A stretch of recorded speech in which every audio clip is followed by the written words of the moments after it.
Oa. Niko ndani ya Zenji hapa Zanzibari. Sasa hivi Zanzibari mambo yashakuwa magumu, watu wote haruhusiwi kuingia makazini mpaka cheti. Ukionekana mbala tu cheti kama huna uingii kazini. Ona watu wote hawajaingia kazini unamtumia zoo. Mashia wote washapewa taarifa kwa bwana watu wasingie kazini. Watu wa bara. Kwa bara mnatengwa. Mnatengwa ndani ya Zanzibar sasa hivi. Sasa hivi bara mnatakiwa mrudi kwenu.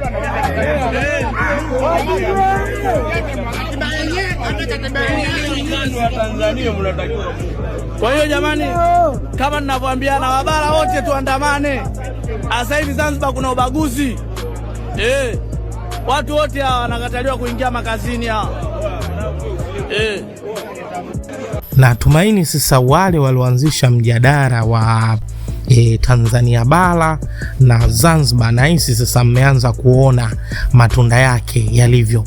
So hiki ndicho walichokuwa wanakitafuta, kuona watu wanaanza kupata shida na watu wanaanza kupiga kelele, hivyo watu wakianza kusema kwamba wameanza kunyimwa kazi kisa tu ni Watanganyika. Hii video clip inasambaa kwa kasi sana kwenye mitandao ya kijamii.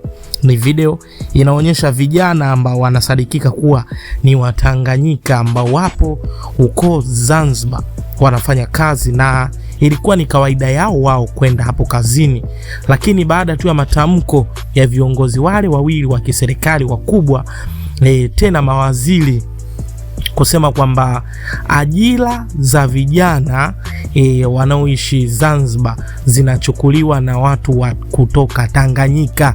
Hiyo ilitolewa na yule waziri ambaye alisema kwamba alienda hotelini na akakuta kuna ajira za Watanganyika kama 100 na alafu wa Zanzibari hakuna, yani wapo wachache sana.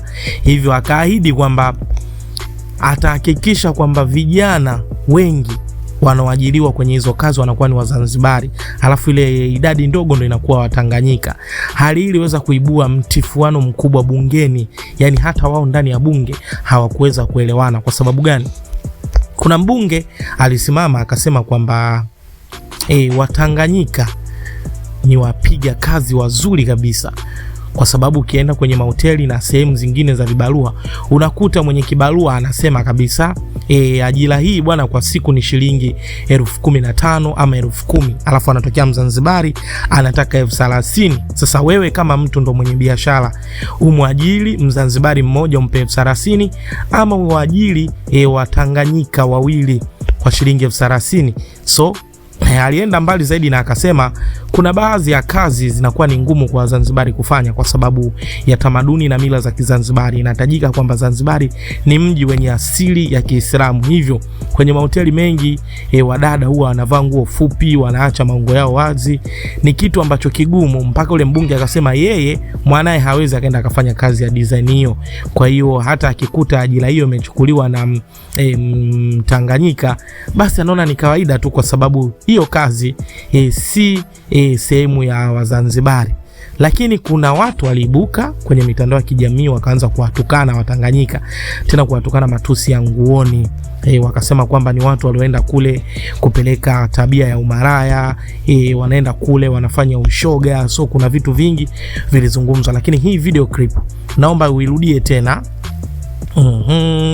na kuwekea hapo mbele uitazame, alafu niambie, je, kwa hiki kinachoendelea sasa hivi Zanzibar, ikitokea muungano umevunjwa kati ya Tanganyika na Zanzibar, je, ni nani ataenda kupata hasara kubwa zaidi, kati ya Tanganyika ama Zanzibar? Drop comment, usisahau kusubscribe. Bye bye. Oa. Niko ndani ya Zenji hapa Zanzibari. Sasa hivi Zanzibari mambo yashakuwa magumu, watu wote haruhusiwi kuingia makazini mpaka cheti. Ukionekana mbala tu cheti kama huna uingii kazini. Ona watu wote hawajaingia kazini unamtumia zoo. Mashia wote washapewa taarifa kwa bwana watu wasingie kazini. Watu wa bara. Kwa bara mnatengwa. mnatengwa ndani ya Zanzibar sasa hivi. Sasa hivi barabara mnatakiwa mrudi kwenu.